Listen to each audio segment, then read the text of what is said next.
Sahabat YKB, sahabat ngulik Alkitab, kita jumpa kembali dalam program ngulik Alkitab. Pada episode kali ini kita melanjutkan ulikan dari teks kitab Wahyu, yaitu dari kitab Wahyu 13 ayat 1 sampai 18 di bawah judul Siapakah 666 itu. Siapakah 666 itu. Dan yang akan menolong kita mengulik Wahyu 13 ayat 1 sampai 18 di bawah judul Siapakah 666 itu adalah Bapak Pendeta Asigor P. Sitanggang THD. Saya sebagai pemandu percakapan Pendeta Santian Manurung. Saya mau sapa dulu Bapak Pendeta Asigor. Terima kasih atas kesediaannya Pak. Ini bacaan yang cukup panjang, 13 ayat 1 sampai 18 dan banyak pasti yang bernats. Karena ada dua perikop digabungkan jadi satu, binatang yang keluar dari dalam laut dan juga binatang yang keluar dari dalam bumi. Kita mulai saja, Bapak Pendeta dapat memulainya dalam doa. Baik, mari kita bersatu dalam doa. Ya Allah, kami tiba dalam pembahasan bagian yang semakin sulit ini, Wahyu pasal 13 ayat 1 sampai 18. Kiranya Tuhan menolong kami, baik yang menjelaskan maupun yang menyimak, sehingga kami mengerti pesan apa yang didapat dari kedua perikop ini. Kami memohon pertolongan Tuhan, dalam nama Tuhan Yesus kami berdoa. Amin. Amin. Wahyu 13 ayat 1 sampai 18. Lalu aku melihat seekor binatang keluar dari dalam laut, bertanduk 10 dan berkepala 7. Di atas tanduk-tanduknya terdapat 10 mahkota dan pada kepalanya tertulis nama-nama hujat. Binatang yang kulihat itu serupa dengan macan tutul, kakinya seperti kaki beruang, dan mulutnya seperti mulut singa. Naga itu memberikan kepadanya kekuatannya, tahtanya, dan kekuasaannya yang besar. Lalu tampaklah kepadaku satu dari kepala-kepalanya seperti kena luka yang membahayakan hidupnya, tetapi luka yang membahayakan hidupnya itu sembuh. Seluruh dunia heran lalu mengikut binatang itu. Mereka menyembah naga itu karena ia memberikan kekuasaan kepada binatang itu. Mereka menyembah binatang itu sambil berkata, "Siapa yang sama seperti binatang ini? Siapa yang dapat berperang melawan dia?" Kepada binatang itu diberikan mulut yang penuh kesombongan dan hujat. Kepadanya diberikan juga kuasa untuk melakukannya 42 bulan lamanya. Lalu ia membuka mulutnya untuk menghujat Allah, menghujat namanya, kemah kediamannya, dan mereka yang tinggal di surga. Ia juga diperkenankan untuk berperang melawan orang-orang kudus dan untuk mengalahkan mereka. Kepadanya diberikan kuasa atas setiap suku, umat, bahasa, dan bangsa. Semua orang yang tinggal di bumi akan menyembahnya, yaitu setiap orang yang namanya tidak tertulis sejak dunia dijadikan di dalam kitab kehidupan dari anak domba yang telah disembelih. Siapa bertelinga hendaklah ia mendengar. Siapa yang ditentukan untuk ditawan, ia akan ditawan. Siapa yang ditentukan untuk dibunuh dengan pedang, ia harus dibunuh dengan pedang. Yang penting di sini ialah ketabahan dan iman orang-orang kudus. Lalu aku melihat seekor binatang lain keluar dari dalam bumi dan bertanduk dua sama seperti anak domba, dan ia berbicara seperti seekor naga. Seluruh kuasa binatang yang pertama itu dijalankannya di depan matanya. Ia menyebabkan seluruh bumi dan semua penghuninya menyembah binatang pertama yang telah sembuh dari luka yang membahayakan hidupnya. Ia mengadakan tanda-tanda yang dahsyat, bahkan ia menurunkan api dari langit ke bumi di depan mata semua orang. Ia menyesatkan mereka yang tinggal di bumi dengan tanda-tanda yang telah diberikan kepadanya untuk dilakukan di depan mata binatang itu. Ia menyuruh mereka yang tinggal di bumi supaya mendirikan patung untuk menghormati binatang yang luka oleh pedang, namun yang tetap hidup itu. Kepadanya diberikan kuasa untuk memberikan nyawa kepada patung binatang itu, sehingga patung binatang itu berbicara juga dan bertindak begitu rupa, sehingga semua orang yang tidak menyembah patung binatang itu dibunuh. Ia menyebabkan semua orang, kecil atau besar, kaya atau miskin, merdeka atau hamba, diberi tanda pada tangan kanannya atau pada dahinya, dan tidak seorang pun dapat membeli atau menjual selain mereka yang memakai tanda itu, yaitu nama binatang itu atau bilangan namanya. Yang penting di sini ialah hikmat. Siapa yang bijaksana, baiklah ia menghitung bilangan binatang itu, karena bilangan itu adalah bilangan seorang manusia, dan bilangannya ialah 666. Di ayat 18 ini kita pakai jadi judul Siapakah 666 itu. Dan sebelum sampai ke sana, di segmen yang pertama itu saya mulai dengan lalu aku melihat seekor binatang keluar dari dalam laut, bertanduk 10 dan berkepala 7, dan seterusnya. Siapa binatang itu yang dimaksud Pak Pendeta. Ya, baik. Terima kasih Bu Pendeta Santi. Rekan-rekan sekalian, pasal 13 dipanjang sekali, dan karenanya di segmen pertama saya akan menjelaskan sebagai semacam pengantar di beberapa ayat awal ya. Di pasal 13 ini ada gambaran binatang yang ada kayak dua sisi, menakjubkan gitu, gambarannya menakjubkan, tapi pada sisi yang lain menakutkan. Namun ini memang sebetulnya karakteristik dari kitab-kitab apokaliptik. Kitab-kitab apokaliptik banyak beredar di masyarakat Israel kuno, Yahudi kuno pada waktu itu, dari mulai yang disebut dengan intertestamental period itu sekitar kurang lebih 4 abad itu. Di situ muncullah banyak kitab apokaliptik. Kalau yang di dalam Alkitab kita di PL hanya ada Daniel, kalau di PB hanya ada Wahyu. Tapi di antara keduanya di masa itu ada misalnya kitab Henokh, ada kitab Baruch, dan kitab-kitab yang lain yang memang bicara tentang apokaliptisisme. Apokaliptisisme ini adalah salah satu karakteristik atau bagian dari eskatologi. Eskatologi itu bicara akhir zaman, tapi secara khusus apokaliptisisme itu adalah kalau dia dibilang eskatologi yang apokaliptik berarti ada pergantian dunia yang lama kepada dunia yang baru. Jadi ini kosmik sifatnya begitu. Nah karenanya memang tidak bisa tidak sedikit banyak kita mesti berkata bahwa gambarannya kurang lebih mirip, sangat imajinatif begitu ya. Yang kita tahu binatang-binatang yang disebut ini bukan binatang real, bukan binatang nyata. Misalnya diceritakan ada naga yang berdiri yang di pasal 12 sudah disebutkan. Kemudian di pasal 12 ayat 17. Kemudian dari situ muncul binatang keluar dari dalam laut. Kepalanya ada 10, tanduknya ada kepalanya 7, tanduknya yang 10. Dan bisa dibayangkan kepalanya 7, tanduknya 10, ini kan nggak equal ya. Di mana tanduknya, di mana kepalanya gitu. Kalau satu kepala 2 kan 14 gitu. Kemudian di tanduknya ada mahkota. Ini juga agak aneh. Mahkotanya di tanduk bukan di kepala gitu ya. Kalau yang benar itu kan di kepala. Ini dia punya tanduk, kemudian ada mahkota. Jadi kalau kepalanya 7 gitu, berarti kan ada yang 2, ada yang tidak gitu ya. Jadi tidak equal, tidak seimbang. Nah kemudian di situ dicantumkan lagi setelah gambarannya yang menakjubkan sekaligus menakutkan, dikatakan lagi ada semacam kata-kata atau nama-nama yang dituliskan di kepalanya yang sifatnya seperti penghujatan begitu ya, nama-nama hujat begitu. Nah dituliskan di kepalanya gitu, nama-nama penghujatan. Ini jelas berarti kalau gitu tidak mungkin mewakili Allah, tidak mungkin mewakili Kristus begitu ya. Dan kita tahu naga memang di pasal 12 itu menggambarkan iblis begitu ya. Nah jumlah kepala dan tanduk ini menunjukkan bahwa binatang ini berasal dari naga. Dan sepertinya ya itu tadi mewakili naga yang disebutkan di pasal 12 perikop atau pasal sebelumnya. Yang berarti mewakili gambaran jahat dari si naga tadi. Nah simbolisme kepala dan tanduknya ternyata juga sama dengan naga. Jadi asosiasinya begitu erat antara naga di pasal 12 dengan binatang di pasal 13 yang pertama. Karena ini adalah makhluk atau binatang yang pertama. Nah kemudian digambarkan di sini ayat 2 ya. Kekuatannya, tahtanya, kekuasaan yang besar. Jadi dia punya kuasa, wewenang, kekuatan yang besar. Itu sebabnya di banyak tafsir eskatologis, terutama di beberapa kelompok yang menyukai eskatologi, KKR akhir zaman segala macam, biasanya ini nanti diasosiasikan dengan kekuasaan di zaman akhir ini. Ya, kita memang menyebutnya zaman akhir karena memang dari sejak gereja muncul disebut zaman akhir. Yang dibedakan dengan akhir zaman di bagian ujungnya.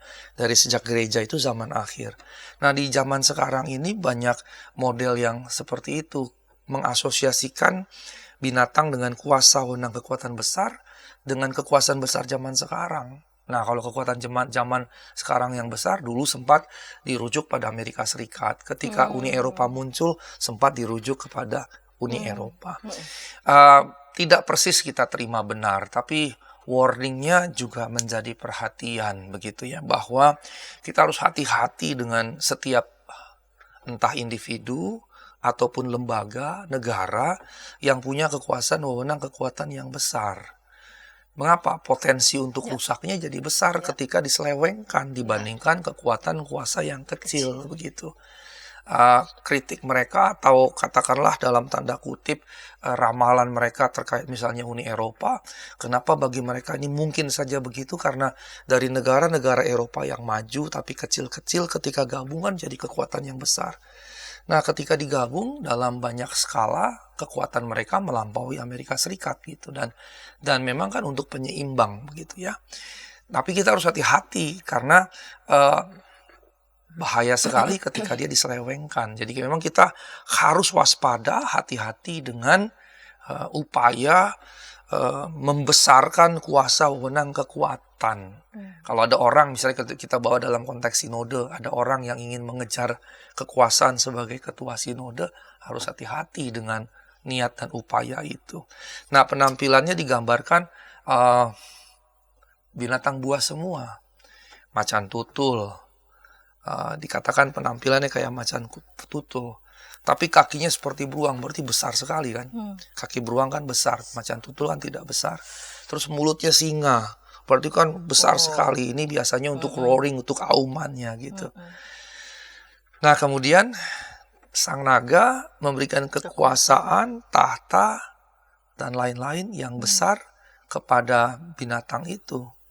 Dan ini jadi menarik ya, berarti sebetulnya tidak pada dirinya sendiri, sesuatu yang given gitu.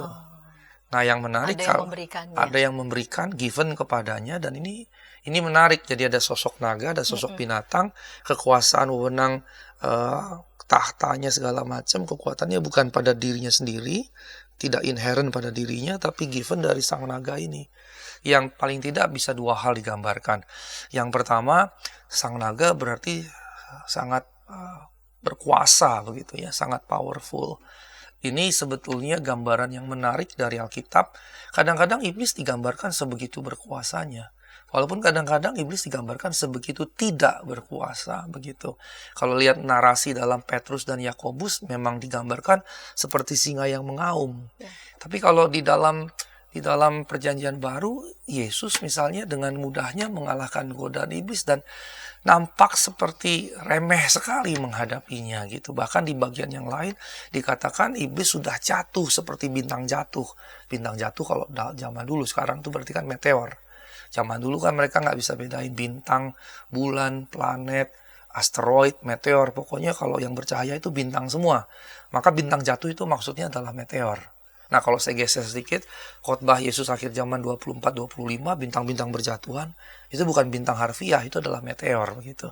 Nah, meteor yang jatuh itu yang disebut bintang jatuh. Nah, Tuhan bilang, lihat iblis seperti bintang jatuh. Maksudnya kekuasaannya udah kalah begitu. Di bagian yang lain juga, Paulus juga berkata bahwa iblis telah dikalahkan dan surat hutang telah dipakukan segala macam. Jadi ada semacam dialektika bagaimana Alkitab melihat bagaimana sosok iblis ini pada satu sisi telah dikalahkan, tapi pada sisi yang lain mengerikan kekuasaannya gitu ya. Dan dialektika ini nampaknya harus dijaga keseimbangannya. Dia tidak boleh berat sebelah gitu. Jangan menggambarkan terlalu menakutkan sehingga Tuhan jadi kalah, jadi mengecil. Di sebagian kan gitu, kita ditakut-takuti. Tapi juga jangan terlalu berlebihan menganggap sepele segala macam begitu ya. Dan kalau kita lihat kan gambaran-gambaran ini kan mengikuti konteks. Yang konteks kita mungkin berbeda tapi tidak menganulir dia punya kekuatan begitu. Nah, itu yang pertama. Tapi yang kedua, ternyata kekuatan dia bisa dia distribusikan kepada yang lain yang menghasilkan kekuatan yang besar. Ini sebetulnya bicara apa? Waktu dia berbagi kekuatan ke sini kan bukan berarti dia kehilangan kekuatan. Jadi ini sebetulnya bukan kalau dalam ilmu silat gitu ya, kalau saya bagi tenaga saya berkurang, tenaga dia jadi saya milik dia, bukan. Tapi dengan demikian dia tidak mengurangi otoritasnya, tapi di sini bertambah. Ini kalau menurut saya lebih kepada pengaruh. Ini lebih kepada pengaruh. Jadi dia memberikan kuasa ke sini yang saya tafsir sebagai ini bukan kayak berbagi energi begitu, sehingga dia kekurangan sedikit begitu. Seperti kalau kita air panas kita campur ke air yang tidak panas, maka terserap energi. Nggak seperti itu, tapi ini lebih kepada influence, pengaruh. Sehingga dia berubah memiliki kekuatan karena pengaruh itu. Kira-kira seperti itu. Nah kemudian kalau kita lihat bagaimana menafsir Wahyu beberapa waktu yang lalu, ada preteris, historis, futuris, dan simbolis begitu ya. Maka mereka yang mendekati kitab Wahyu, para futuris istilahnya, akan melihat ini tentang ramalan datangnya antikristus. Dan di pasal ini, pasal 13, muncullah sosok ini. Akhirnya dari situ muncullah banyak spekulasi tentang antikristus yang menguasai bumi dan bumi yang menyembahnya. Walaupun sebetulnya istilah antikristus tidak digunakan di dalam perikop ini. Tidak digunakan, yang digunakan binatang.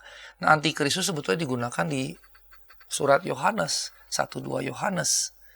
Begitu. Dan orang yang memahami ini sebagai satu kesatuan korpus Johanninum, ya kelompok surat-surat atau tulisan Yohanes dari Injil 1, 2, 3 Yohanes dan Wahyu, bisa menganggap ya kan karena penulisnya sama berarti antikristus di 1, 2 Yohanes ya 666 ini antikristus gitu. Kadang-kadang saya menemukan main dicampur begitu saja. Kemudian misalnya pembinasa keji di dalam Injil-Injil kanonik di Markus 13, kemudian di Matius 24, 25, di Lukas juga ada sosok begitu yang kemudian berdiri di atas bait Allah gitu. Maka banyak orang menganggap pembinasa keji sama dengan antikristus, sama dengan 66. Belum lagi ditambahkan nanti di 1 Tesalonika dan 2 Tesalonika terutama ada manusia durhaka. Maka 4 istilah ini seringkali main dipukul rata seakan-akan sama gitu ya. Nah biasanya yang melakukan ini adalah mereka yang memahami dalam perspektif futuristik tadi, dalam pendekatan futuristik. Nah di sini di perikop atau di pasal ini ayat 1-18 muncullah banyak spekulasi antikristus yang menguasai bumi, bumi menyembahnya. Tapi kita mesti ingat pasal 1 ayat 1 bahkan pasal 1 ayat 3. Hal-hal yang segera terjadi dan waktunya sudah dekat. Nah, kalau kita bicara tentang eskatologi, misalnya bertobatlah sebab kerajaan surga sudah dekat. Banyak orang menafsir dekatnya dari segi segera, kesegeraan. Yang juga dimiliki oleh Paulus di 1 Tesalonika, kitab 1 Tesalonika ketika dia berkata, sebagian kita tidak akan mati, Tuhan datang. Artinya dekat sekali. Kalau sebagian kita berarti jemaat Tesalonika, berarti juga Paulus. Artinya sebelum mereka mati Tuhan datang. Berarti itu kan 1 abad juga nggak sampai gitu. Paling 20-30. Ya, umur paling berapa? Apalagi zaman dulu kan. Sehingga disebut dengan near eskatologi dekat, kesegeraan. Tapi yang jadi persoalan adalah waktu Tuhan bilang kerajaan surga sudah dekat, sebetulnya konsepnya bukan kedekatan waktu, bukan tempus konsepnya. Tapi lokus, dalam pengertian apa? Dia yang adalah Raja Sorga datang ke bumi. Kedekatannya adalah presensia Kristi tadi, kehadiran Kristus gitu. Di situ kedekatannya. Jadi bukan kedekatan dalam segi 10 tahun lagi, 20 tahun lagi, 100 tahun lagi. Nah kesalahan pemahaman kedekatan ini seringkali kemudian jadi nubuat-nubuat. Oh Tuhan mau datang 92 dulu tuh pernah begitu. Tuhan mau datang tahun 2000 pernah juga begitu tahun 2000. Dan biasanya kemudian kalau ada wabah kayak COVID kemarin, mulai tuh baik di Amerika, 1-2 di Eropa ada, di Indonesia juga ada yang bilang Tuhan segera mau datang. Dan memang kebiasaan ketika ada wabah besar, seruan akhir zaman, khotbah akhir zaman, Tuhan segera datang selalu muncul. Kenapa? Karena ngerujuk beberapa topik yang kemarin kita bahas, didahului dengan salah satunya sakit penyakit, wabah gitu. Dan Yesus juga di Matius pasal 24-25 juga sedikit menyinggung itu. Nah, otomatis kita kalau ada wabah kaitin ke situ. Padahal tidak harus begitu. Tapi ini berbeda dengan pasal 1 ayat 1 dan pasal 1 ayat 3. Ketika dikatakan di ayat 1 segera terjadi kesegeraan, di ayat 3 dikatakan sudah dekat kedekatan.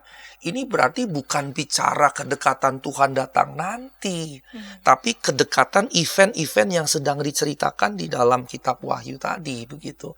Nah, kalau dia bicara kedekatan waktu atau event yang akan terjadi tadi, maka kalau gitu yang paling dekat siapa? Nah, karenanya Kalau kita lihat bagaimana dia ditulis, katakanlah kalau kita ambil paling tidak ada biasanya 2 rujukan. Kalau yang dirujuk misalnya Kaisar Nero berarti tahun 70-an, 65 sampai 75 ditulis Wahyu, tapi kalau yang dirujuk Domitianus bisa saja 95. Tapi ada yang berkata bahkan kitab Wahyu ditulis abad kedua, awal abad kedua. Jadi dengan kata lain ketika kita bicara waktu penulisan, paling tidak ada 3 versi. 3 versi. Saya biasanya ngambil yang tengah, yang moderat. Kalau ini relatif cepat, relatif dekat gitu ya. Kalau ini relatif jauh gitu. Kita mesti mencari di abad kedua, di masa kapan mereka mengalami persekusi. Kalau ini jelas gitu. Tapi yang ini kita mesti cari kapan momen persekusi. Karena momen Wahyu adalah momen persekusi. Nah, kalau kita hitung dari penulisan yang moderat lah, katakan tahun 90-an sampai tahun 2000 lebih ini, apa yang memenuhi ayat 1 dan ayat 3 segera terjadi, waktunya sudah dekat? Kan tidak ada. Everything is just running well sampai sekarang. Semuanya jalan baik-baik saja. Penguasa silih berganti, kekuasaan silih berganti, toh tetap saja gitu. Kemudian biasanya kalau saya berargumentasi begini ada lagi yang mengutip, tapi Petrus bilang 1 hari 1000 tahun bagi Tuhan sama dengan 1 hari. Saya katakan ya itu tidak boleh dihitung secara matematis. Tidak berarti kemudian satu sama dengan 1000 gitu. Jadi 1000 tahun waktu kita bagi Tuhan 1 hari. Maksudnya justru bagi Tuhan waktu itu sudah selesai. That's the point gitu. Bagi Dia yang Maha Tahu, sejarah manusia sudah selesai. Itu poinnya. Bukan kemudian kita kalkulasi secara matematis. Nah karenanya kalau kita rujuk lagi ayat 1, ayat 3 dari pasal 1, segera terjadi dalam waktu dekat. Nah 2000 tahun berjalan, nggak ada yang terjadi. Tuhan tidak datang kan gitu, atau belum datang lebih tepatnya. Jadi dengan kata lain yang dia rujuk tidak serta-merta otomatis kedatangan Tuhan dalam keseluruhan. Bahwa pasal 21-22 bicara langit baru, bumi baru, Yerusalem baru dan seterusnya, itu kan di ujung sekali. Sehingga karenanya kita mesti memahami kitab Wahyu, cakupannya itu waktunya luas sekali gitu. Tapi mayoritas tidak bicara yang periode akhir itu gitu. Mayoritas tidak bicara itu. Nah, kalau kita lihat misalnya pasal 6 sampai 11 gitu ya. Kita telah melihat kesegeraan nubuat yang ada di situ dan menggenapi pernyataan bahwa hal-hal ini harus segera terjadi. Kalau kita lihat pasal 12, di situ ada cerita naga, perempuan dan anak. Maka para penafsir akan berkata 2. Pertama, perempuan itu bisa Israel, karena anak itu pasti Mesias, yang melahirkan Mesias, menghadirkan Mesias, atau Mesias berasal dari Israel. Atau yang kedua, Maria. Banyak yang akan mereferensinya kepada Israel karena lebih kepada aspek etnisitas. Bahwa dia adalah dari Yehuda, anak Daud, dan seterusnya. Walaupun ada juga tetap yang dalam konteks pengagungan kepada Maria, ya betul-betul perempuan ya Maria gitu.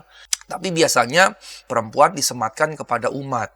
Misalnya kita sebagai orang percaya disebut mempelai perempuan, Kristus mempelai laki-laki, itu kan bahasa metaforik. Maka perempuan ini tidak perlu harus dipahami secara gender berarti Maria, tapi metaforik berarti umat, yaitu Israel. Tapi intinya yang dikisahkan di pasal 12 kan udah terjadi. Ini kan sebetulnya bicara perginya mereka ke Mesir ketika Herodes ngamuk dan membunuhi, sehingga pemahaman pembacaan secara metaforis dari Wahyu 12, ya berarti Herodes motivasinya dikendarai oleh si iblis, kira-kira begitu ya, kira-kira begitu. Sehingga karenanya pembacaan tadi sekali lagi dia harus dibaca dalam kerangka waktu yang sangat panjang. Nah bab 13 kemudian mengungkapkan apa yang terjadi berikutnya. Bukan mengungkapkan apa yang terjadi 2000, 3000, 4000 tahun kemudian gitu. Jadi 6, 11 terjadi, 12 baru kemudian 13. Sehingga 13 juga dalam perspektif preteris sudah terjadi sebelumnya. Nah, karenanya sekali lagi dia tidak bicara pada apa yang terjadi 2000 tahun kemudian.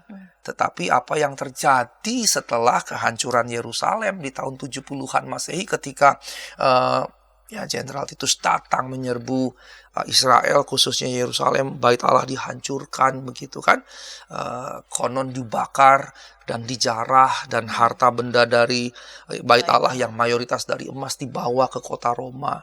di topik yang lain, di materi yang lain, saya pernah bahkan menggambarkan ilustrasi yang dibikin para artis, bagaimana mereka mengangkuti benda-benda yang dari emas itu, begitu.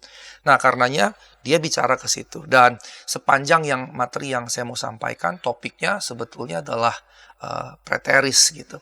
Nah, kalau kita lihat gambaran binatang ini berasal dari rujukannya kepada kitab Daniel. Supaya apa? Supaya para pembaca bisa melihat bahwa binatang yang disebutkan di Wahyu 13 ini sebetulnya penggenapan kedatangan yang disampaikan di Daniel 7. Jadi Wahyu 13 seperti mau ngeklik ke Daniel, khususnya pasal 7. Karena bagaimana Daniel pasal 7 menjelaskan binatang-binatang yang ada, itu relatif sejalan dengan apa yang disebutkan dalam Wahyu pasal 13 begitu. Jadi kemudian misalnya di dalam kitab Daniel ada disebut 4 binatang, 3 binatang pertama singa beruang macan tutul, sama dengan kitab Wahyu kan, singa beruang macan tutul. Binatang keempat justru yang menarik di situ, nggak seperti binatang lainnya. Dan di sini katakan bertanduk 10, sama dengan kemudian Wahyu 13. Jadi walaupun nggak sama persis, tapi ada paralelitas di situ, ada kesejajaran yang digambarkan, sehingga kita nggak bisa tutup mata ini sebetulnya ngomong ke sini. Nah, ketika kemudian 4 binatang itu dipahami sebagai kerajaan-kerajaan yang berkuasa pada zaman itu sampai ke sini, maka sangat mungkin sebetulnya kemudian Wahyu sedang bilang, yang di sini adalah yang disebutkan di sana, yang mulai dari Babel, Media Persia, Yunani, kemudian Romawi, begitu kira-kira bisa sampai seperti itu. Demikian sebagai pengantar. Baik. Ibu Santiani. Baik, Pak Pendeta. Kita lanjut untuk yang kedua. Terlebih lagi kita lihat di ayat 11 dan selanjutnya ya. Kita akan ulas segmen kedua, namun sebelumnya kita dengarkan pesan-pesan berikut ini. Shalom adik-adik. Hari ini Kepik berkeliling dari desa ke desa. Kepik pengen ke rumah Pak Tani. Coba, ada yang tahu nggak di rumah Pak Tani ada apa saja? Ayo, coba tebak. Apa coba? Betul, ada sapi. Mo. Mereka sekarang rukun dan jalan bersama-sama pulang ke rumah Pak Tani. Kak Evelyn, tapi sebelum tidur aku mau dengar dongeng dulu. Katanya tadi sudah ngantuk. Pokoknya aku mau dengar dongeng dulu, kakak. Jadi panggung nih. Kayak cerita ya, siap? Ayam buta hanya bisa mendengar suara orang berseru-seru sambil berlari. Lari, kebakaran. Sekarang kodok lumpuh itu bebas berada di atas punggung semua ayam. Kemanapun ia mau pergi, ayam-ayam siap membawanya dengan senang hati.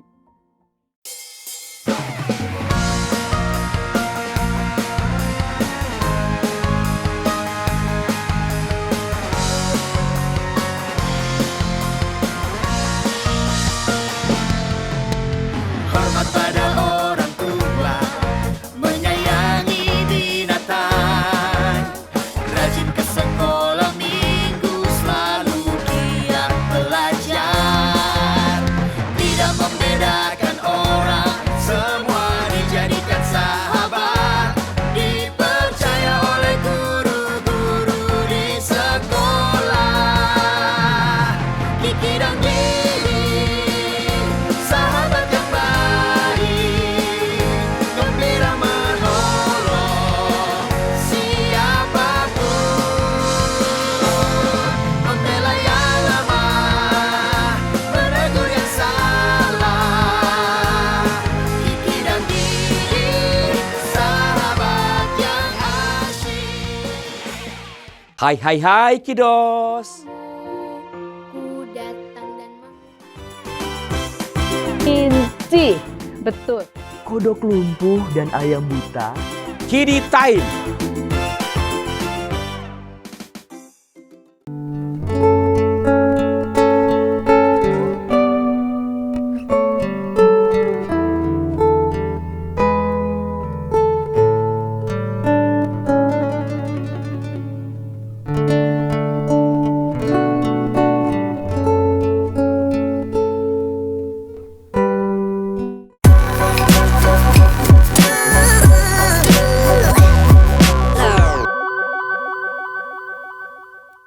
Sahabat YKB, Sobat Ngulik, kita masih di program Ngulik Alkitab dan pada episode kali ini kita mengulik Wahyu 13 ayat 1 sampai 18 dengan judul Siapakah 666 itu, dengan narasumber Bapak Pendeta Asigor P. Sitanggang PhD. Kita memasuki segmen kedua. Saya mengajak sahabat dapat berinteraksi di kolom komentar yang sudah tersedia. Kita lanjut segmen kedua ini ya Pak Pendeta. Di segmen pertama itu seekor binatang keluar dari dalam laut. Pak Pendeta sudah menyampaikan panjang di segmen pertama. Begitu juga bagian pengantar. Ini yang kedua adalah keluarnya dari dalam bumi binatang yang lain. Ini sosok seperti apa atau siapa? Baik, terima kasih Bu Pendeta Santi. Di bagian yang pertama tadi, di perikop pertama ayat 1 sampai 10 ada binatang pertama keluar dari laut. Kemudian binatang kedua ayat 11 sampai 18 di dua ayat pertama diceritakan ayat 11-12 keluarnya dari dalam bumi gitu ya. Dan ini menarik karena yang satu dari laut, satu dari dalam bumi. Kedua-duanya ya dari bumi tengah ini, begitu, bumi tengah. Dan yang menarik tidak disebutkan dari surga atau surga-surga, karena Inggrisnya heavens dan biasanya Yunaninya juga bentuknya jamak uranois gitu ya. Nah kemudian kenapa tidak dari surga? Nampaknya penulis kitab Wahyu ini, ya terlepas dari apakah kita berasumsi ini penglihatan betul dari Allah atau hasil imajinasi teologisnya yang dia kembangkan begitu, tapi yang jelas dia secure, dia jaga baik-baik Uranos itu Allah gitu. Karena nanti di bagian akhir Yerusalem baru turunnya dari mana? Dari langit begitu. Dari langit, dari atas, dari surga. Begitu. Kemudian membaharui gitu ya, langit baru bumi baru. Perhatikan sebetulnya waktu narasi di bagian akhir langit baru bumi baru, yang dibaharui sebetulnya langitnya, bukan surganya gitu, bukan surga begitu ya. Makanya Elai di situ tidak membuat surga baru bumi baru, makanya Elai mengubahnya langit baru dan bumi baru, yang biasanya itu sampai troposfer. Nah kalau sampai troposfer ya masih bagian bumi. Tapi kalau lihat narasinya dari atas gitu turun ke bawah. Dan ini nampaknya betul-betul hati-hati menulisnya. Jangan sampai biasanya kalau kita berimajinasi kan bisa aja bablas gitu. Nampaknya di sini dia konsisten. Jadi satu dari dalam laut, satu dari dalam bumi. Tetap tatarannya dunia di sini begitu. Dan tidak disebut juga dari dunia orang mati, dari Hades, nggak ada gitu. Begitu ya. Nah, binatang bertanduk dua ini gambarannya menarik. Digambarkan seperti anak domba, bicara seperti seekor naga. Ini agak mirip juga dengan narasi penglihatan sebelumnya. Di topik kita sebelumnya, ketika meterai dibuka gitu ya. Ada meterai kelima yang dibuka, di surga dibuka. Kemudian di situ ada anak domba. Kemudian anak domba juga jadi singa Yehuda. Tapi kalau di sini anak domba suaranya naga. Nah, itu bedanya. Jadi anak domba yang digambarkan di perikop sebelumnya yang kita bahas, anak domba dengan juga dilihat sebagai singa Yehuda, ini jelas. Ini merujuk Mesias gitu, karena ini gambarannya. Yang pertama anak domba, korban gitu kan, yang dikorbankan. Singa Yehuda ini kan bicara tentunya Yehuda, suku Yehuda sebagai pemimpin begitu ya. Dan singa kan memang gambaran pemimpin pemberani, jadi dikemas. Tapi anak domba di sini yang menarik, anak domba suara seperti naga. Menarik karena dia berusaha tampil seperti anak domba, padahal bukan anak domba. Terus kata-kata, jadi suara seperti naga kan berarti dia ngomong. Nah kata-kata yang diucapkan menunjukkan dia seperti naga, yang berarti berasal dari naga. Meskipun berusaha seperti anak domba, ya dia tetap adalah bukan anak domba, melainkan naga. Ini jadi kayak cerita Snow White gitu ya, yang serigalanya nyamar jadi domba gitu ya. Snow White atau apa itu saya lupa.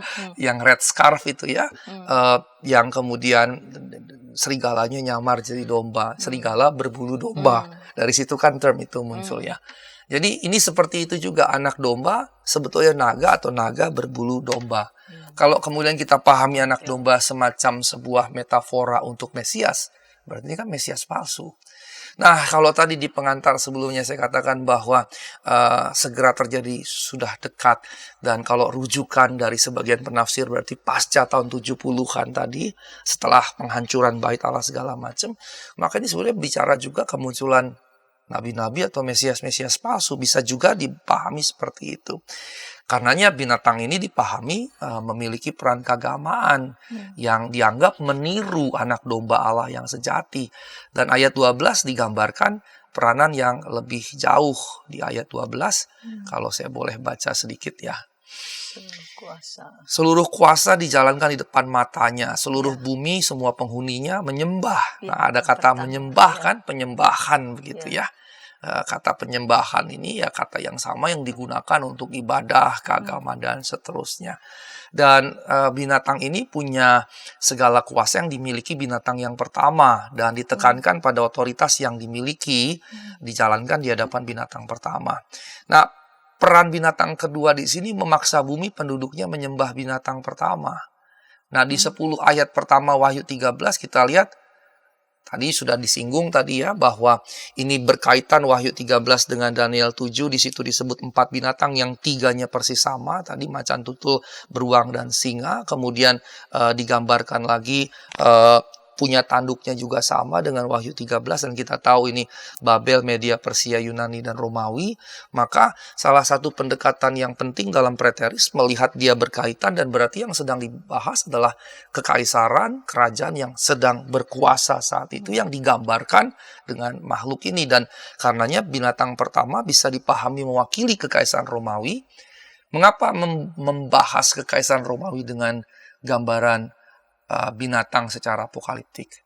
Ya kalau mereka to the point bilang ini kaisar Romawi, ya masuk penjara dan dipersekusi, dihukum mati begitu. Jadi ini sebetulnya bicara kekaisaran Romawi dengan kekuatan militernya, kekuatan militer yang sangat kuat saat itu. Dan bisa dikatakan walaupun di era itu tetap masih ada Mesir, tetap ada juga masih ada Babel, tapi mereka sudah yang paling dominan zaman sekarang. Karenanya tadi di warning awal tentang bicara adanya kekuatan wewenang yang sangat besar, ini harus hati-hati begitu, hati-hati. Gairah ini cenderung tidak pas. Karena nanti untuk besar dia akan mendominasi orang lain dan cenderung menindas yang lemah-lemah tadi begitu ya.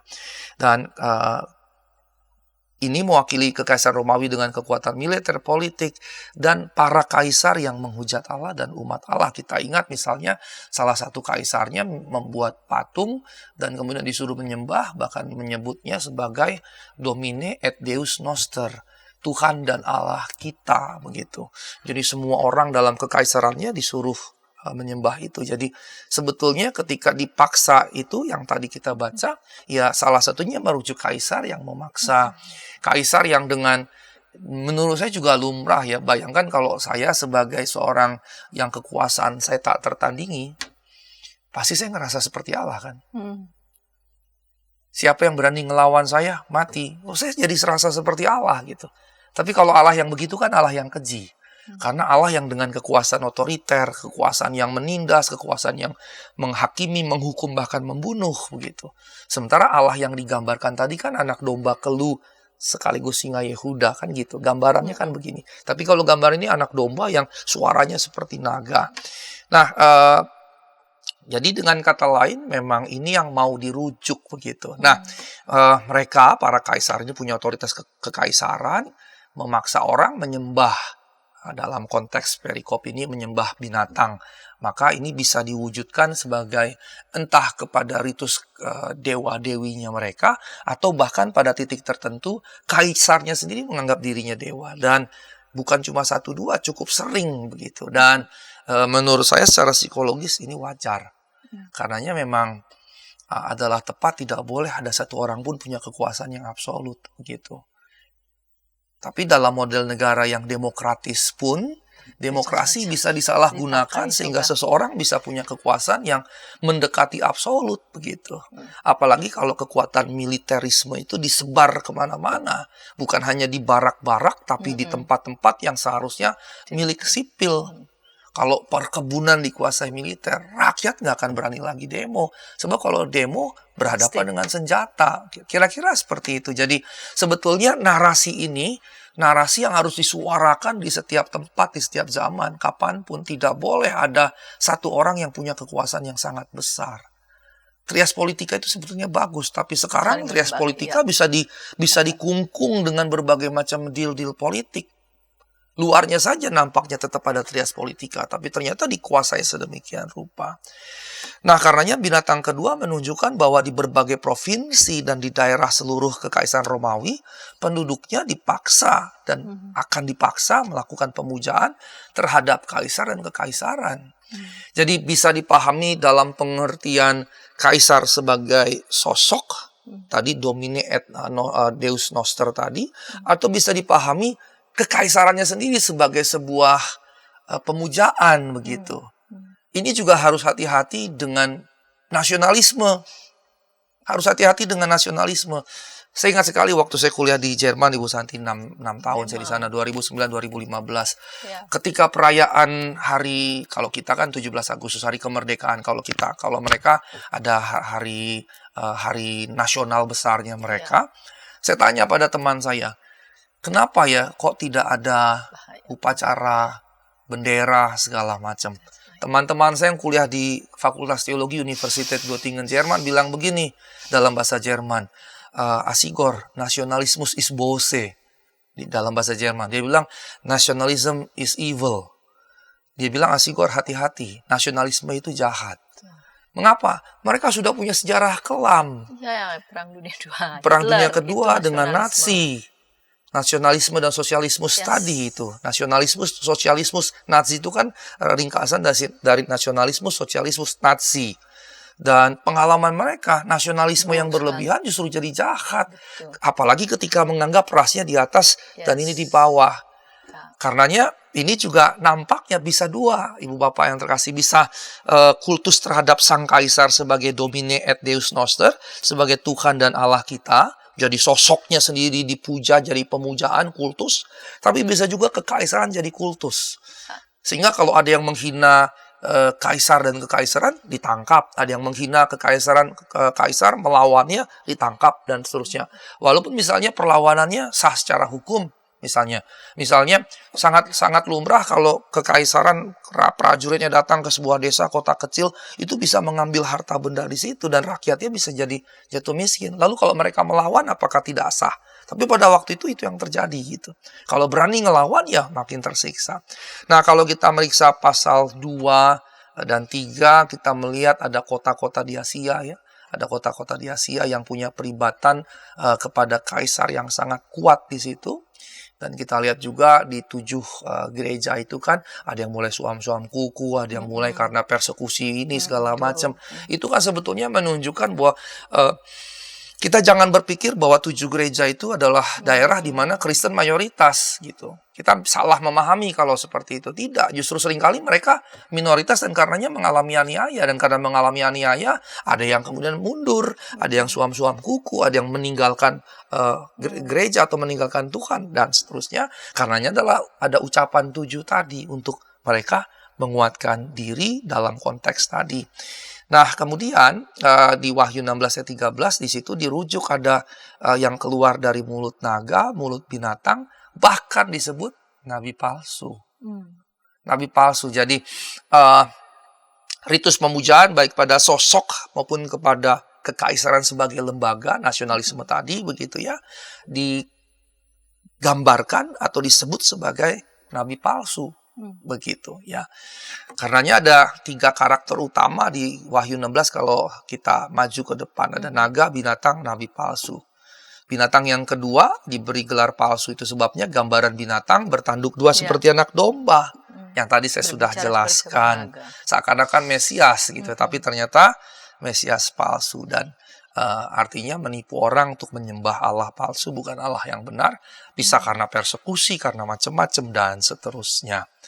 Nah, kemudian kita masuk kepada binatang yang kedua yang digambarkan mengadakan mukjizat-mukjizat besar. Bahkan menurunkan api dari langit. Apa maksudnya? Di ayat 14 dijelaskan bahwa ini untuk membujuk supaya penduduk menyesatkan, menyembah binatang pertama. ini sebetulnya bisa dipahami sebagai ancaman-ancaman sebetulnya ya, ancaman-ancaman. Mengapa? Kalau perang, salah satu model yang dipakai untuk perang adalah katapult, katapel besar, ada bola yang dibakar, kemudian ditarik, dilemparkan. Itu kan seperti api yang datang dari atas, dari langit gitu ya. Gitu. Makanya Elai tidak bilangnya dari surga gitu. Elai dalam hal ini konsisten untuk selalu menerjemahkannya langit, bukan surga. Nah, bisa dibayangkan sebagai sebetulnya ancaman kalau nggak menyembah, nggak mengikuti, kalian akan dihabisi begitu dengan ini. Dan ini juga bisa kalau dilempari dengan bola besar yang dinyalakan, biasa zaman dulu kan kalau kita lihat di baik PL maupun PB, tapi PB tidak nampak jelas, PL nampak jelas. Minyak kan masih mudah diambil. Gali sedikit saja di tanah itu minyak banyak. Saya kemarin berdiskusi dengan seorang teman yang bekerja di perusahaan tambang minyak. Dulu katanya juga zaman Belanda di banyak daerah di Indonesia itu cuma gali beberapa meter langsung dapat minyak. Tapi karena sudah dibor sekian lama, disedot, akhirnya ya mesti gali cukup dalam gitu. Nah pada waktu itu juga gitu. Jadi gampang sekali membuat senjata itu maksudnya. Poinnya adalah membuat senjata dengan katapult besar, taruh bola yang dibakar, terus dilempar sehingga orang yang dituju, desa yang dituju itu dapat dengan, dia betul dapat mudah di bumi hanguskan. Jadi ini seperti kayak ancaman, bahwa itulah ancaman dari mereka supaya kemudian kita mengikut mereka, menyembah, dan seterusnya. Nah, tanda-tanda ini digunakan untuk membujuk dan untuk menyerukan kepada masyarakat untuk memberikan hormat, penghormatan, penyembahan kepada kaisar dan kekaisaran. Jadi kalau dari cerita-cerita ini, dan kalau kita memahaminya secara preteris, kita akan menemukan betapa mengerikannya mereka ketika mereka berada di persekusi ini. Kita kan punyanya sisa-sisa warisan sejarah yang masih tersimpan, walaupun tidak detail, tidak panjang lebar, karena pada waktu itu toh kita belum berkembang banyak begitu. Tapi narasi Wahyu sebetulnya menggambarkan secara ilustratif betapa menderitanya mereka gitu. Ini kan menggambarkan inilah yang mereka alami sebetulnya begitu. Nah, kemudian kalau kita bergerak lebih jauh, ada lokasi Asia Kecil yang disebutkan di dalam Wahyu. Asia Kecil nampaknya jadi pusat peribadahan kaisar, ibadah kekaisaran. Akhir abad pertama, setiap kota dari 7 gereja tadi ada kuil di situ yang didedikasikan untuk menyembah dewa-dewa kaisar. Begitu, dewa-dewa dalam konteks ini berarti Romawi begitu ya.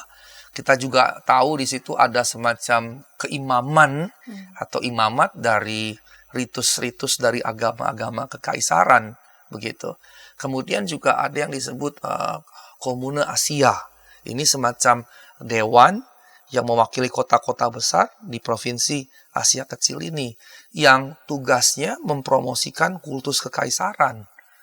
Nah, yang luar biasa sebetulnya ketika kita melihat Wahyu, kita juga melihat konteks pada masyarakat kekaisaran saat itu dan bagaimana ini bekerja begitu. Ternyata sistematisasinya luar biasa, sistemik sekali begitu. Jadi tiap kota punya anggota yang kemudian ada perwakilan di provinsi yang mana tugas mereka mempromosikan kultus kekaisaran dan warga negara.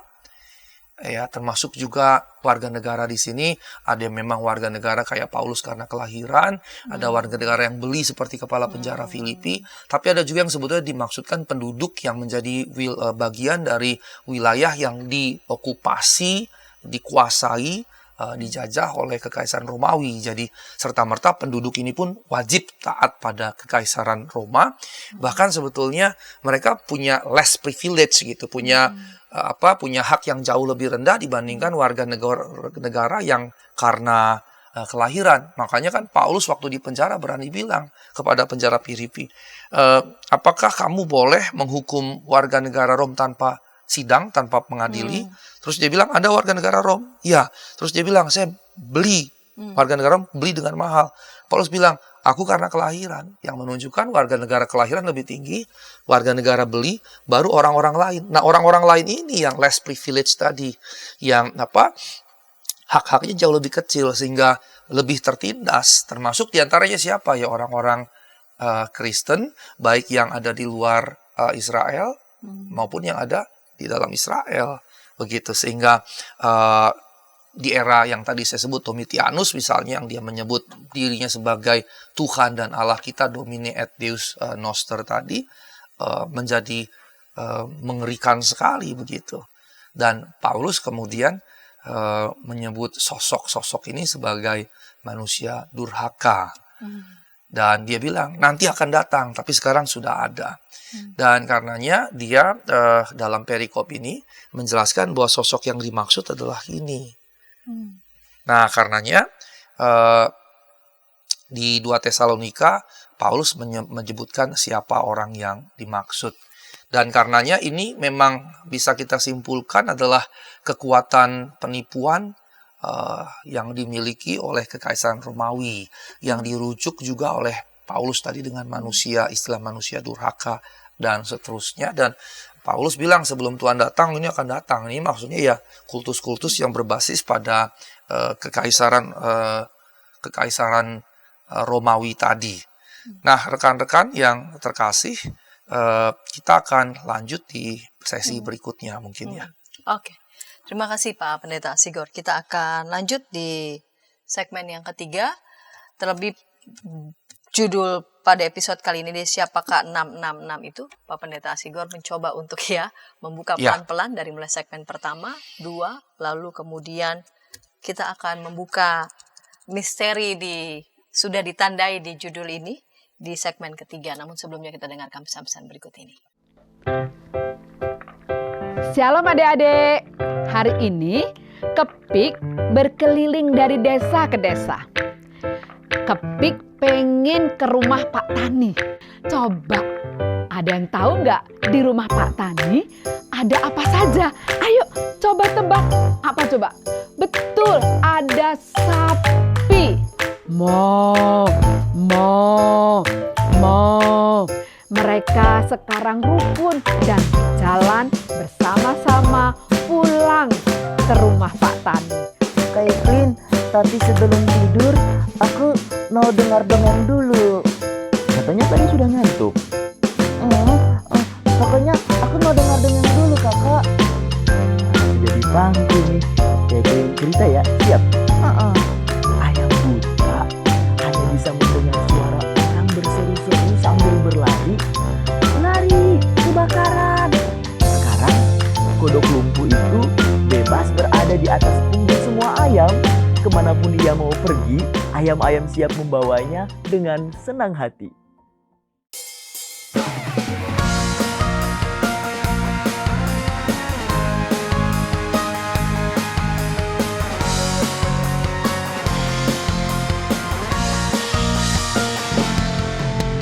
Hormat pada orang tua, menyayangi binatang, rajin ke sekolah minggu, selalu giat belajar, tidak membedakan orang, semua dijadikan sahabat, dipercaya oleh guru-guru di sekolah.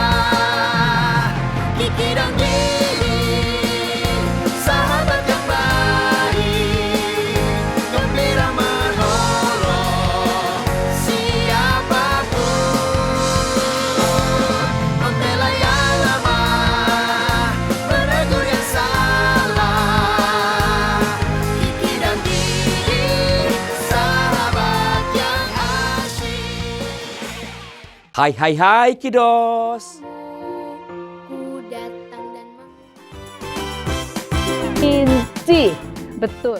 Kodok lumpuh dan ayam buta. Kiddy time.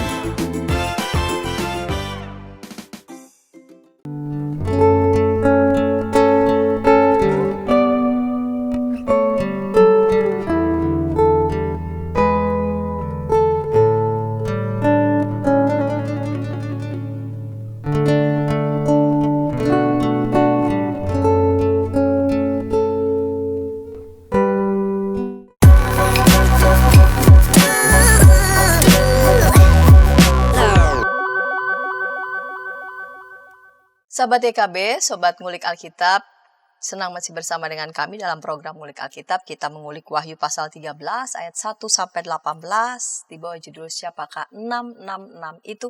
Kita masuk ke segmen yang ketiga ini. Baik Pak Pendeta, kita lanjut di segmen yang ketiga ini. Pelan-pelan udah mulai dibuka sedikit-sedikit. Sampai nanti siapakah 666 itu. Mari Ya, Pak Pendeta. baik. Ibu Bapak yang terkasih, Yohanes dalam kitab Wahyu punya gambaran di sini bagaimana yang sedang dan akan terjadi dari pemujaan kaisar dan juga pemujaan kepada kekaisaran. Tadi saya sudah jelaskan ada dua kemungkinan model kultus ini, baik pada sosok figur sang kaisar yang wajar dengan kekuasaan yang besar secara psikologis akan membawanya memahami dia sebagai dewa begitu, tapi juga pada model nasionalisme yang luar biasa begitu ya, dan cenderung jadinya rasistik juga begitu. Nah, kemudian di ayat 14 tadi disebutkan ada penyembahan itu, dan kemudian yang disebut dengan nabi palsu yang kemudian diperintahkan membuat patung, kemudian disuruh sembah. Dan ini sebetulnya bicara tentang patung kaisar yang kemudian disembah. Kemudian di ayat 15 di situ dikatakan bahwa siapa yang tidak menyembah akan dianiaya, dibunuh. Ini mirip dengan Daniel 3 ketika Nebukadnezar membuat sebuah patung besar dan kemudian meminta orang menyembah patung, yang nggak sembah dihukum mati, dibakar begitu ya. Termasuk ketiga teman Daniel yang menolak itu dibuang dalam api. Nah, Domitianus di Efesus juga membuat patung yang kolosal, yang besar begitu. Dan seluruh provinsi Asia Kecil diwajibkan untuk berpartisipasi. Di Pergamus, kota-kota lain juga didirikan altar kekaisaran yang menunjukkan adanya semacam dekret untuk kaum sipil berpartisipasi dalam perayaan menghormati kaisar. Nah, ayat 16-17 kemudian menyimpulkan gambaran yang menyedihkan, di mana orang-orang diberikan tanda di tangan kanan, di keningnya, supaya tidak membeli, tidak bisa menjual tanpa itu. Ini tanda kiasan maksudnya. Ya, jangan dipahami futuristik nanti ditaruh di sini begitu, ditulis 666. Nah, itu konyol kalau yang seperti itu. Dengan teknologi zaman sekarang nggak perlu dicoret atau diapain begitu.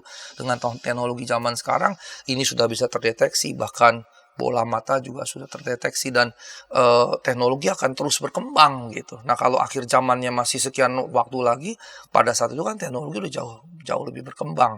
Karena jangan sampai dipahami seperti itu. Ya, tanda tersebut sebetulnya simbol kepemilikan. Dia menjadi bagian dari kekaisaran Roma. Begitu, itu yang dimaksudkan. Kalau di Alkitab kita misalnya disebutkan hamba-hamba Allah ditandai dengan meterai Allah. Misalnya Efesus 1:13-14, barang siapa percaya kepada Kristus, Roh Kudus dimeteraikan dalam hatinya. Ini kan bukan berarti ada cap gitu di dada saya gitu, enggak gitu. Itu kan bahasa simbolik gitu ya. Nah, hamba-hamba Allah, orang-orang percaya diberikan tanda yang menunjukkan mereka adalah milik anak domba.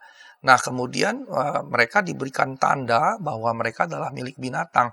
Tanda ini bukan literal, bukan maksud literal tadi, tapi sebetulnya lebih kepada referensi terkait sejarah. Akan ada satu masa kalau mereka tidak tunduk pada pemujaan kaisar atau pengorbanan kaisar, tidak diizinkan berpartisipasi dalam aktivitas pasar normal begitu. Konon ada yang bilang nanti ada yang dikasih apa, dikasih kain segala macam. Lah, itu cuma semacam sebuah perkiraan, prediksi. Tapi intinya adalah keterlibatan partisipatif pada pemujaan kaisar dan juga persembahan korban kepada kaisar.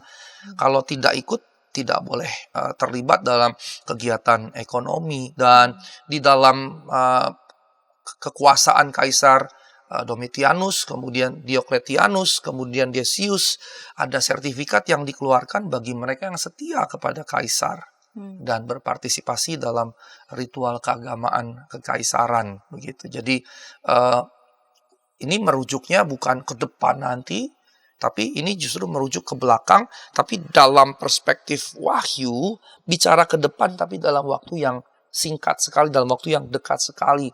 Mengapa dalam waktu dekat? Karena kultus itu sudah ada, dan peluang itu sudah ada karena di banyak tempat diberlakukan, maka mereka yang ada di Asia Kecil punya potensi juga akan ikut ke dalam. Jadi sedang menyampaikan ini sedang berkembang, nanti kita akan tiba ke situ. Jadi semacam warning juga begitu. Karenanya GK Bill misalnya menuliskan hanya sedikit aspek masyarakat di mana umat Kristen dapat melepaskan diri dari tekanan penyembahan kepada kaisar, dan memang terjadi begitu karena negara terkait erat dengan aspek agama, ekonomi, dan sosial tadi begitu. Nah, karenanya dari situ kenapa kemudian di ayat 18 ditutup dengan pernyataan yang menarik begitu ya. Yang penting adalah hikmat, saya kutip dari TB1 ya. Barang siapa yang bijaksana baiklah menghitung bilangan binatang itu. Karena bilangan itu adalah bilangan seorang manusia dan bilangannya ialah 666. Kita pakai judul dengan angka 666 sebetulnya untuk mempermudahkan. Dalam teks Yunani yang lebih muda, salah satunya TR, Textus Receptus, memang dipakai 3 huruf, di mana huruf itu mewakili angka 600 dan 60 dan 6, yaitu angka chi, xi, dan sigma. Huruf chi dalam bahasa Yunani itu hi, tapi tulisnya seperti X, tapi bacanya hi. Nah, hi itu 600. Jadi, dalam baik Ibrani maupun bahasa Yunani, setiap huruf itu menyimbolkan angka tertentu. Nah, huruf hi, kita bacanya KHI, hi, misalnya digunakan untuk Kristos gitu ya, Kristos. Kalau di Inggris kan jadi CH, tapi bacanya bukan ceh, tapi keh. Nah, hi itu 600. Kemudian xi, X, nulisnya seperti angka 3 terus ada ekor di belakang seperti ular. Xi itu 60, terus terakhir S, sigma. Nah, sigma itu 6. Karenanya banyak orang memahaminya dengan angka dalam Latin 666. Dalam lebih tepatnya angka numerik Arab ya, karena 66 itu numerik Arab. Nah, diringkaskannya begitu. Tapi kalau teks Alkitab Yunani, PB Yunani yang lebih tua, ya, yang dipakai bukan angka tapi memang huruf, yaitu exakosioi, exekonta, X. Nah, exakosioi itu artinya 600, exekonta itu 60, X itu 6 gitu. Jadi X itu 6. Jadi exakosioi itu 600, exekonta itu X-nya 6, 60, sementara kemudian X-nya adalah 6. Karenanya LAI dengan tepat dan cukup banyak teks terjemahan Eropa, Inggris, Jerman, dan yang lain-lain, itu memang pakainya bukan angka, tapi huruf 666. Nah, kalau pakai angka gampang, 666. Tapi bayangkan kalau pakai huruf 666 kan jadi mustahil, sehingga logika bahwa itu akan ditaruh di dahi secara literal, harfiah, jadi konyol gitu. Itu kan bisa cocok kalau pakai Yunani yang lebih muda. Ya, tulis 666, gampang. 666 gampang. Tapi kalau pakai terjemahan Yunani yang lebih tua, dan biasanya Ibu Bapak dalam Pendeta Santi dalam kritik teks memang tafsir Yunani itu adalah tepat kalau pakai yang lebih tua daripada yang lebih muda. Karena yang lebih muda kan berarti salinan, namanya nyalin, pasti ada koreksi, tambahan, pengurangan, perbedaan, dan seterusnya. Maka karenanya banyak penerjemah di dunia, Indonesia, Jerman, Belanda, Inggris, pakainya huruf, yaitu 666, karena teks Yunani tuanya exakosioi, exekonta, X. Nah, bagi banyak orang ayat ini menyebabkan kesulitan, dan akhirnya muncullah ya secara bombastik berjuta penafsiran. Seperti yang tadi kita sudah pelajari dalam pembelajaran ini, harusnya dipahami secara simbolis. Kecuali, jadi maksudnya gini, kalau penggunaan angka-angka dalam wahyu itu mesti digunakan secara simbolis, kecuali kalau konteks menuntut yang sebaliknya. Kalau konteks memang memaksudkan memang angka itu tidak simbolis. 12 suku Israel, 12-nya tidak simbolis misalnya. Tapi kalau 144.000 orang Israel, maka itu tidak berarti harfiah gitu. Begitu ya, itu kan sebenarnya 12 kali 12 kali 10 kali 10 kali 10 yang menggambarkan keseluruhan bangsa Israel akan diselamatkan secara lengkap. Dan itu bukan bicara orang yang akan masuk surga, karena sedikit sekali yang masuk surga kalau seperti itu. Nah, begitu juga dengan ini 666 harus dipahami secara simbolis. Yohanes di sini memberitahu kita secara pasti harus dipahami secara simbolis. Mengapa? Yang penting ialah hikmat. Udah dikasih warning begitu. Barang siapa yang bijaksana, baiklah menghitung bilangan binatang itu. Jadi bilangannya harus dihitung. Berarti harus ada penghitungan, kalkulasi begitu. Nah, pertanyaannya, apa yang dilambangkan secara simbolis dengan angka 666? Nah, salah satu jawaban yang lebih populer adalah Nero Kaisar. Mengapa? Karena saya juga menggunakan ini ketika menjelaskan 666. Nero Kaisar kalau ditulis dalam alfabet Ibrani, seperti tadi saya katakan bahwa huruf-huruf itu mewakili angka tertentu. Kalau Nero Kaisar kemudian dituliskan dalam huruf Ibrani dan dihitung jumlah angka dari tiap huruf itu, maka jumlahnya 666. Kan tadi jelas, barang siapa bijaksana hendaklah menghitung bilangan orang. Jadi bilangannya dihitung, dijumlahkan maksudnya. Maka kalau Nero Kaisar dalam Ibrani dijumlahkan 666. Nah, mengapa? Karenanya dipahami Nero jadi tanda binatang. Hal-hal yang kita baca tadi sebetulnya ketidakmampuan membeli dan menjual. Tapi di era Nero tidak terjadi sebetulnya, baru kemudian. Nah, kemudian ada yang memahami Nero akan mewakili binatang pertama, binatang yang luka parah sembuh, dan tidak akan mewakili binatang kedua, nabi palsu ini. Nah, kedua, tadi saya sudah sebut bahwa kalkulasinya kalau dalam bahasa Ibrani. Tetapi persoalannya lagi nih, untuk dapat 666 menghitung Nero Kaisar, ini harus ada effort, ada usaha, upaya di situ. Mengapa? Nama beliau nama Latin. Kemudian mesti diterjemahkan dulu ke bahasa Yunani, kemudian diubah lagi ke bahasa, bukan terjemahan sebetulnya karena ini nama, tapi maksudnya huruf Latin diubah ke huruf Yunani, yang pasti ada perubahan, diubah lagi kepada huruf Ibrani, yang lebih pasti lagi ada perubahan. Mengapa? Kalau dalam Latin dan Yunani, konsonan dan vokal dianggap sama sebagai huruf yang mandiri, kalau Ibrani, vokal itu dianggap artikel. Yang dianggap huruf mandiri itu konsonan-konsonan gitu. Ya, jadi yang artikel-artikel kalau Nero Kaisar itu kan ada E, ada O, ada A lagi, ada E lagi, ada A lagi. Maka 5 ini kalau dihitung dalam Yunani jadi angka dan ada nilainya. Sementara dalam Ibrani dia hanya jadi artikel begitu. Nah, ini menjadi repot karena akan menghasilkan persoalan.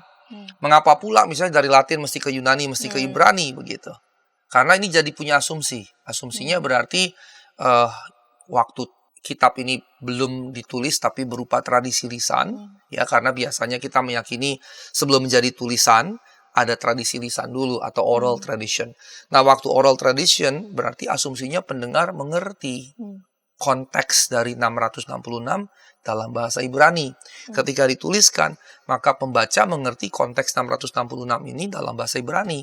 Padahal kalau kita lihat 7 gereja di situ, tidak satu pun ada di Israel begitu ya. Semua kota itu ada di Asia Kecil, di luar, di mana di beberapa kota yang saya jelaskan sebagian besar sebetulnya sudah bukan Yahudi Kristen tapi non Yahudi Kristen begitu. Nah, karenanya memahami 666 sebagai Kaisar Nero, maka ini jadi asumsi dan dibutuhkan pemahaman dari pembaca sebelumnya pendengar yang mengetahui bahasa Ibrani. Artinya mereka punya pengetahuan tentang gematria. Gematria ini sistem pemberian nilai numerik pada kata atau pada frasa yang tadi saya katakan ya, bahwa huruf itu ada arti angkanya dan seterusnya. Berarti pembaca diasumsikan tahu cara konversi dari angka ke bahasa Yunani, ke bahasa Ibrani, sehingga waktu baca mengerti untuk proses baliknya begitu. Nah, tidak ada angka lain dalam kitab suci yang pakai metode gematria ini. dalam kitab suci. Kalau memang itu kita terapkan ke 666, maka dialah satu-satunya angka yang kita gunakan dengan gematria itu tadi. Nah, angka 666 dapat digunakan untuk membuktikan hampir semua orang yang diinginkan oleh setiap pembelajar Alkitab. Kita bisa jadikan siapapun gitu. Kita bisa jadikan nama-nama ini untuk siapapun. Bisa misalnya untuk Domitianus dalam bahasa Yunani yang kita singkat. Bisa juga untuk Kaisar Titus. Kalau kita jumlahkan, bisa juga untuk Kaisar, Julius Caesar maksudnya. Bahkan Vespasianus. Yang lebih modern bisa ditujukan ke beberapa sosok di kemudian hari begitu. Termasuk kemudiannya Adolf Hitler ketika angka-angkanya dihitung. Tapi kalau kayak begini, ini kan jadi menyusahkan sama sekali prediksi atau penafsiran kepada siapa angka ini dirujuk, jadi sangat subjektif dan punya potensi bahaya untuk kemudian mengarahkan kepada orang yang tidak disukai oleh kelompok kekristenan tertentu gitu. Kalau kekristenan tertentu tidak suka dengan sosok si A gitu, ya udah kita labelin dia begitu. Maka misalnya siapa yang menyematkan itu ke Adolf Hitler? Ya tentunya musuh-musuhnya Adolf Hitler, kan begitu ya. Walaupun kemudian nanti dalam diskursus tentang ini ada dua konsep biasanya tentang figur dan fitur. Figurnya tentu bukan dia, tapi dia punya fiturnya, dia punya karakteristiknya begitu ya. Tapi tidak boleh kemudian serta-merta main seperti itu. Nah, di sini kemudian dikisahkan bahwa setelah narasi ini muncul, orang-orang kudus digambarkan menaklukkan binatang itu. Gambarannya dan jumlahnya. Ini bukan tiga hal yang berbeda. Intinya adalah bahwa segala sesuatu tentang binatang itu terlihat, jumlah total dari kejadian itu mengelilingi binatang itu. Dan Wahyu 15 ayat 2 tidak mengatakan bahwa orang Kristen menaklukkan Nero. Begitu. Nah, kitab Wahyu penuh simbolisme dengan menggunakan angkanya. Kita misalnya banyak angka 7 dalam kitab ini. Termasuk 7 gereja, 7 meterai, 7 sangkakala. Kemudian ada 7 mangkuk, 7 roh, dan seterusnya. Kemudian angka 6 juga ada muncul walaupun tidak sebanyak angka 7 begitu ya. Kemudian penggunaan rangkap 3 dari angka 6 untuk menunjukkan ketidaklengkapan. Angka 6 tadi, 666 tadi ya. Kalau angka 7 kesempurnaan, angka 6 justru dipahami ketidaklengkapan, ketidaksempurnaan. Maka ketika menggunakan angka 666, ini kan 3 kali. Maka ini sebetulnya menggambarkan ketidaklengkapan yang intensitasnya sangat kuat. Begitu. Yang intensitasnya sangat kuat. Maka Yohanes mengatakan bahwa untuk memahami ini kita perlu hikmat dan pengertian. Tapi Yohanes sebetulnya tidak sedang bicara tentang kecerdasan matematis gitu. Menerjemahkan dulu atau mentransliterasi Kaisar Nero ke Yunani, kemudian ke Ibrani, terus kita kalkulasi jumlahnya, dapatlah 666. Maksudnya berhikmat dan hitung binatang itu maksudnya bukan kecerdasan matematis tadi, tapi sebetulnya supaya orang-orang percaya jadi cerdas tidak tertipu oleh tipu daya binatang tersebut begitu.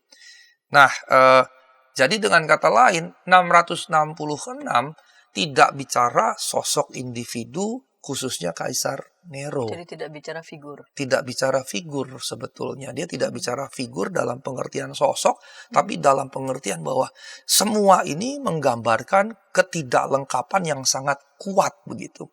Kalau Allah digambarkan Allah dengan segala hal yang mengitarinya, rohnya dan segala macamnya, digambarkan dengan 7 yang menggambarkan kesempurnaan tadi. Maka 666 sebetulnya kalau begitu menggambarkan siapanya? Lawannya. Menggambarkan yang bukan Allahnya tadi. Menggambarkan ya antitesis dari Allah tadi. Dan yang menarik adalah bahwa kemudian kepada Allah disematkan semua angka 7, kepada yang ini disematkan angka 6. Yang menunjukkan sekalipun ada 2 kekuatan, dia tidak seimbang. Dia tidak seimbang. Ini digambarkan kesempurnaan, ini ketidaksempurnaan, ketidaklengkapan. Tapi dengan menyebut 666, maka betul-betul tidak lengkap sama sekali, intensitasnya kuat betul. Sehingga mau menyatakan ini sebetulnya tidak sebanding dengan ini. Makanya gambaran-gambaran berikutnya dan pada akhirnya semua akan dikalahkan begitu. Pada akhirnya iblis dan segala kejahatannya akan dikalahkan. Pada akhirnya dunia dibaharui, tidak jadi hancur total seperti gambaran awal. Ketika digambarkan kemudian mereka datang misalnya sujud menyembah, kalau nggak punya tanda nggak bisa beli dan seterusnya. Ternyata dia tidak berlaku permanen karena di bagian akhirnya diceritakan dia dikalahkan. Karenanya sekali lagi maka ini sebetulnya bicara intensitas ketidaklengkapan dari binatang atau berarti kekaisaran Romawi. Atau dengan kata lain ini seperti mau berkata sekalipun mereka kuat, berkuasa dan menyeramkan seperti makhluk-makhluk yang keluar tadi dari satu dari laut, satu lagi dari dalam tanah begitu, dan kalau tidak menyembahnya tidak bisa transaksi, bahkan bisa dibunuh dan seterusnya. Penyebutan 666 ternyata juga berarti it is not a never ending story gitu. Itu bukan everlasting story, bukan never ending story, tapi bahwa suatu saat dia akan berakhir. Suatu saat dia akan selesai. Begitu, dan karenanya jangan tertipu daya pada sesuatu yang sebetulnya tidak lengkap, tidak utuh, tidak sempurna, yang justru sangat tidak sempurna tadi, yang suatu saat dia akan berakhir, suatu saat dia akan selesai. Sebab kalau ternyata suatu saat selesai, kita mengikuti dia, kita yang rugi sendiri. Begitu, yang dibandingkan kepada Allah yang di ujungnya nanti akan menghadirkan Yerusalem baru, langit baru, bumi baru, yang berarti yang tak pernah berakhir begitu. Kira-kira justru itu yang mau diperhadapkan di sini. Karenanya kemudian milikilah hikmat. Hikmat ini berarti kebijaksanaan untuk mengerti bahwa inilah tipuan-tipuan itu. Dikatakan milikilah hikmat berarti harus punya persepsi baik teologi, spiritual, maupun juga pengenalan akan ketidaksempurnaan, ketidaksucian atau kenajisan dari binatang itu dengan segala apa yang ditawarkan. Dan karenanya ini sebetulnya sedang mengkontraskan dua sebetulnya. Kerajaan Romawi, kerajaan Allah. Kultus kepada kaisar, kultus kepada Kristus. Itu yang mau diperhadapkan. Jadi karenanya 666 bukan figur tertentu, tapi baik kaisar secara figur pemimpin kekaisaran, maupun kekaisaran secara lembaga negara yang kemudian menghadirkan kultus yang menindas orang-orang. Jadi dia bicara ke sini sebetulnya. Jadi dibahasakan dengan angka 666. Sama sekali tidak sempurna, sama sekali ya bahasa kasarnya cacat gitu. Tidak sempurna kan cacat. Kecacatan yang sangat cacat karena triple tadi begitu kan. Triple tadi. Kecacatan yang sangat cacat, dan karena ingat hikmat, jangan ikuti itu. Karena waktunya pun cuma temporer. Jadi memperbandingkan kekaisaran Romawi dengan kerajaan Allah dan kemudian kaisar dengan Kristus. Karenanya hikmat yang dimaksud sebetulnya hikmat ini. Bukan mencari 666 ini. Apakah Kaisar Nero, Kaisar ini, Adolf Hitler, dan yang lain-lain. Dan kita nggak boleh terjebak pada penafsiran itu. Begitu. Walaupun juga harus hati-hati. Ini kan dituliskan oleh Wahyu dalam waktu kedekatan.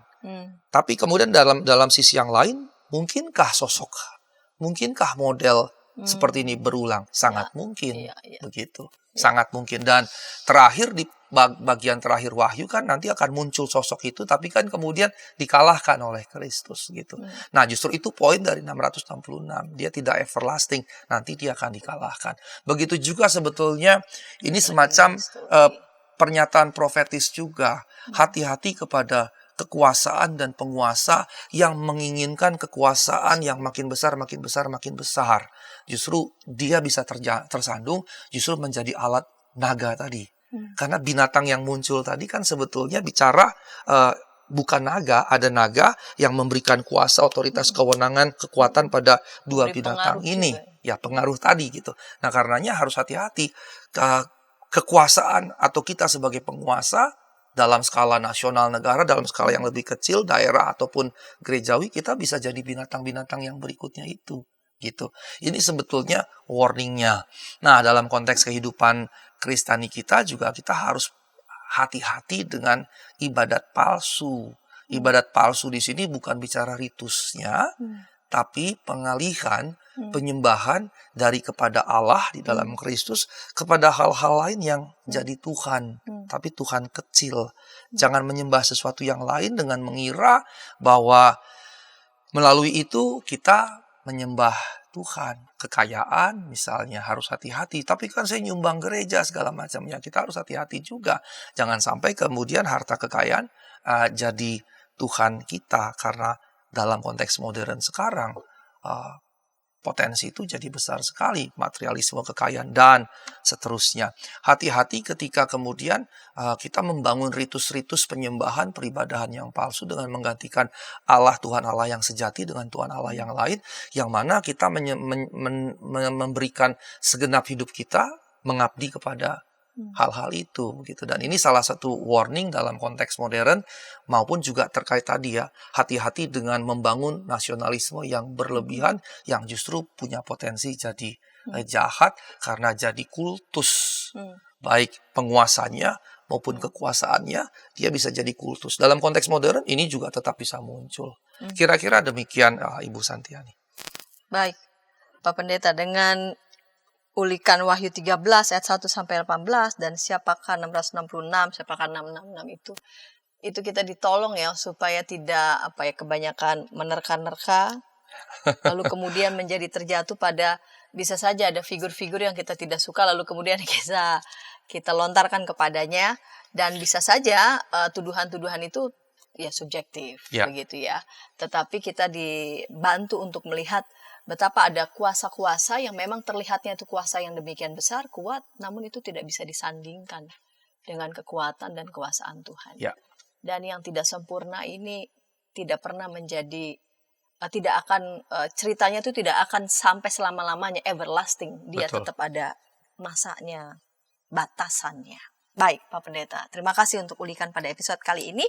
Dan sahabat dapat, ketika setengah ini boleh memberkati sahabat dimanapun berada, sahabat dapat membagikannya kepada sebanyak mungkin orang dan dapat menekan tombol like maupun subscribe sehingga boleh mendapatkan update dari tayangan YKB TV.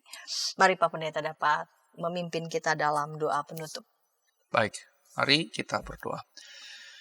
Terima kasih untuk apa yang telah kami pelajari pada saat ini. Biarlah kami tidak terjatuh pada ibadat-ibadat palsu, pada penyembahan peribadahan yang bukan kepada Tuhan Allah yang sejati, tetapi kepada hal-hal yang lain yang ternyata juga bisa menjadi 666. Kami berdoa, kiranya kami justru tidak menjadi alat seperti binatang-binatang yang menjadi alat kebuasan, alat keserakahan, alat kerakusan, alat penindasan pada orang-orang lain. Tolonglah kami, mampukanlah kami untuk dapat melakukannya. Demi nama Yesus Kristus kami berdoa dan mengucap syukur. Amin. Amin.